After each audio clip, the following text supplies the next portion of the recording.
It was December of 2015 when I first met Khushi in Delhi. It was a cold winter, an unusually cold wave that Delhi was experiencing, which everyone believed was because of climate change. Khushi lived in Delhi with her husband and a 1-year-old son. Her eyes were grey and brown, just like a fashion model that we see. Her son was no different than my own son, just a few months younger. And her husband, in his 20s, had the same conviction and determination like we have to protect our families and change the world. But there was one difference between Khushi and her family and people like us. They were homeless. When they would sleep on the streets every night, they wouldn't know if they'll wake up in the morning, because more than 3,000 people die every winter in Delhi because of cold. A number that has been consistent for more than a decade, and we haven't found a solution for it. Globally, hundreds of thousands of people are subject to these conditions every night. So I was there to give her weather hide, a shelter that I had invented to make sure that the homeless on the streets do not die because of extreme weather conditions. Made of polyester, a material that you and I use in our camping tents, filled with nylon insulation like you and I have in our pillows and blankets, an underlayer of aluminized polyester like we have in our food packaging. The purpose was simple: to trap your own body heat, to make sure the outside heat doesn't come in, and save lives of some of the poorest communities. When I went the next morning, Khushi had slept in the tent for longer than usual. When she came out, she said, "I'm 23 years old. I was born on the streets of Delhi. I got married on the streets of Delhi. I gave birth on the streets of Delhi. And this weather hide is my first ever home." I was surprised. Weather hide for me was only a temporary shelter. How could it be a home for someone? I returned to Singapore, and over the next few months and years, my organization BillionBricks provided weather hides to save over 4,000 lives across the world. Stories of Khushi and weather hide went viral over the internet when we hit some 50 million views, and celebrities like Ashton Kutcher called it innovation at its finest. But there was one question that everyone asked me when I would spoke about weather hide and Khushi's story. How sustainable is weather hide as a shelter? Why are we using these synthetic materials like polyester and nylon and aluminium when there are more sustainable, readily made materials available in the world?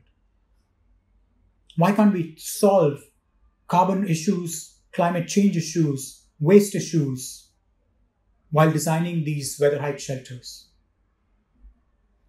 And my answer was simple. If sustainability was sustainable, then we would live in a sustainable world. Why didn't we ask these questions to the $1 trillion and the $1 billion enterprises that sell us phones which are not sustainable, that sell us clothes which are not sustainable? We drink water in plastic bottles which are unsustainable.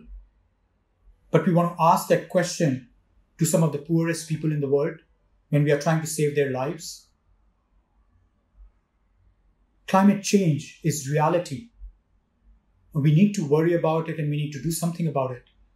But we also have to be cognizant of where do we ask that question? Are we neglecting some more important issues, more urgent issues that we are facing today? I understand climate change is an existential crisis that we humanity believe we will face in 50 years, 75 years, or 100 years down the road. But there is an existential crisis that families like Khushi's are facing every day. They don't have access to shelter, food, and water.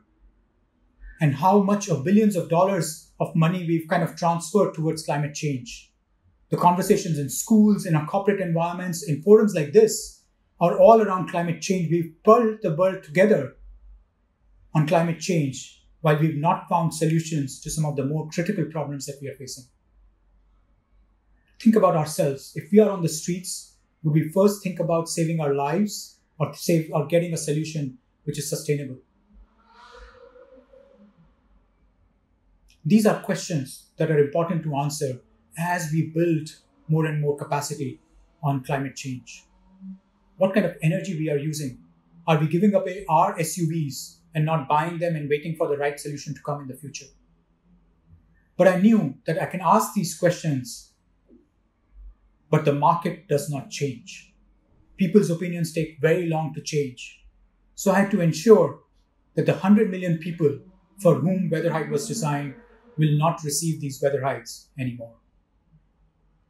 I went back to the drawing board and designed the world's first carbon negative home, which generates more energy than it consumes through the solar panels on its roof. The 40 times energy that it produces is then sold to make sure that families like Khushi can get a house by the energy that they sell and the revenue that they earn from it. By this and solutions like these, we can solve more problems than one that we've set out to do. When we start to combine these housing modules together, we build large solar farms under which communities can live, have access to jobs, education, healthcare, a clean environment where we all can live and be ready for the future. In fact, these homes are the future.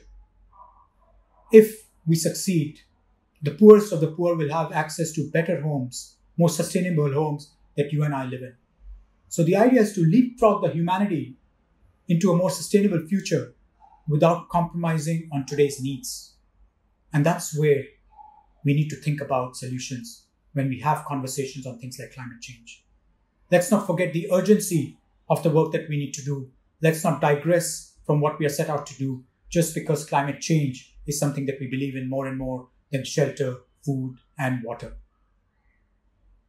So in the end, put families like Khushi at the center of everything that we do.